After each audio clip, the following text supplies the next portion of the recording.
Hello hello सभी को good evening. और जितने भी हमारे सब्सक्राइबर हैं, जितने भी हमारे वीडियो को देखते हैं, सभी को मेरी तरफ से ढेर सारा प्यार और नमस्ते और प्रणाम।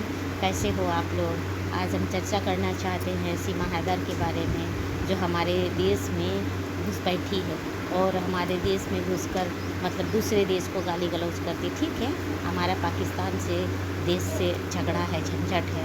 तो तुम अगर सचिन से प्यार की थी तो तुम सही यहाँ घुसपैठी के जैसा तो आई ही हो, तो तुम अपने प्यार में ही रहती ना। तुम तो राजनीतिक करने लगी हो, तुम गुंडा बन गई हो, तुम मवाली बन गई हो, उस तरह का तेरा व्यवहार हो गया है। अगर तुम सही में सचिन से प्यार करती तो हमारे भारत देश का कानून मानती, हमारे भारत देश के लोगों को मानती, हमारे भारत देश के देवी देवताओं को मानती। आज तुम अपने आप को द्रौपदी बोलती हो। कौन एंगल से तुम द्रौपदी हो यार? हमको तो समझ में नहीं आता है कि तुम कौन एंगल से तुम द्रौपदी बनी हुई है। एक बात सुन लो सीमा हैदर, वोट का ही इंतज़ार है। वोटिंग ख़त्म होता है, हमारे नया प्रधानमंत्री जब बनते हैं ना, उसके बाद तेरा हैसियत को ना जहाँ है वहाँ पहुँचा देंगे। तुमको बर्दाश्त करने से बाहर हो गया। तुम क्या समझ रही हो कि हमारे भारत देश में घुस के दूसरे देश को गाली दे रही हो?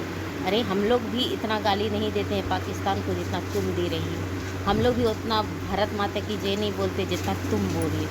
हम लोग भी शादीशुदा होकर को उतना सिंदूर नहीं ठोकते, मंगलसूत्र नहीं पहनते उतना तुम कर रही हो। ये सिर्फ दिखावा, बोलता है ना, जो गरजते हैं वो बरसते नहीं हैं। और इतना सोच लेना। ठीक है, हम लोग का भारत का देश लोग को थोड़ा सा तकलीफ़ हो रहा है। तुम जैसी घटिया औरत, तुम तो ना अपने देश की हो ना हमारे देश की हो। तुम ना अपने पति की हो ना सचिन की हो।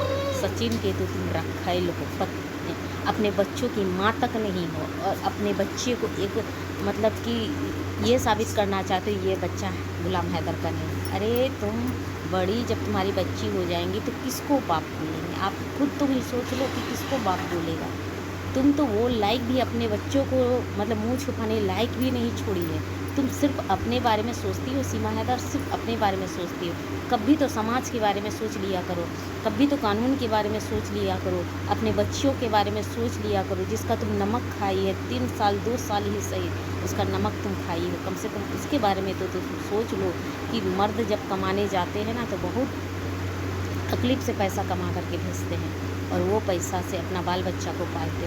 तुम तो खड़े खड़े सबको बेवकूफ़ बना रही है। और हमारे भारत के लोग जो तुम्हारी चमचागिरी कर रहे हैं ना, तुम चाटने दे रही हो कि इसलिए वो चाट रहे होंगे। समझ गए? मुफ्त का जो मिलता है ना, खाने में मज़ा आता है, लेकिन इसका लाइफ नहीं रहता है। इतना सोच ले। अभी जल्दी से अपना बोरिया बिस्तर पैक करो।